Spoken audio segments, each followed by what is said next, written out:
Hello everyone, వర్షాలు వస్తున్నప్పుడు అందరికీ ఏదో ఒక క్రేవింగ్ అవుతూ ఉంటుంది. అందుకే ఇవాళ మనం దహి పాపడ్ని చేయబోతున్నాం. ముందుగా ఒక బౌల్లో 2 కప్స్ ఆఫ్ మైదా తీసుకోవాలి. తర్వాత దానికి 1 table spoon of hot oil, ఇంకా కొంచెం వాము, కొంచెం ఉప్పు వేసేసి బాగా ఇలా క్రంబల్డ్ అయ్యేలాగా కలుపుకోవాలి. తర్వాత కొద్దిగా వాటర్ వేసేసి చపాతీ పిండి కంట గట్టిగా తడుపుకొని పూరీ షేప్స్లో కట్ చేసుకోవాలి. తర్వాత వీటిని ఆయిల్ వేడైన తర్వాత ఈ పూరీస్ని మొత్తం బాగా లో ఫ్లేమ్లో బాగా కాల్చుకోవాలి. ఇవి ఇలా గోల్డెన్ క్రిస్పీ అయ్యేదాకా ఉంచుకొని తర్వాత పక్కన ఉంచుకోవాలి. తర్వాత ఇంకో బౌల్లో పెరుగు వేసేసి అందులో ఇవి కూడా వేసేసి బాగా డిప్ చేసుకొని కోట్ చేసుకొని తర్వాత వీటిని బాగా అరేంజ్ చేసుకోవాలి ఒక ప్లేట్లో.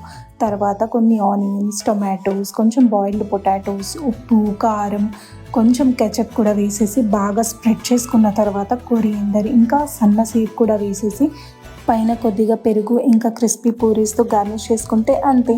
సబ్స్క్రైబ్ స్పైస్ స్టోరీస్ బై రుచి for more such recipes. Thank you.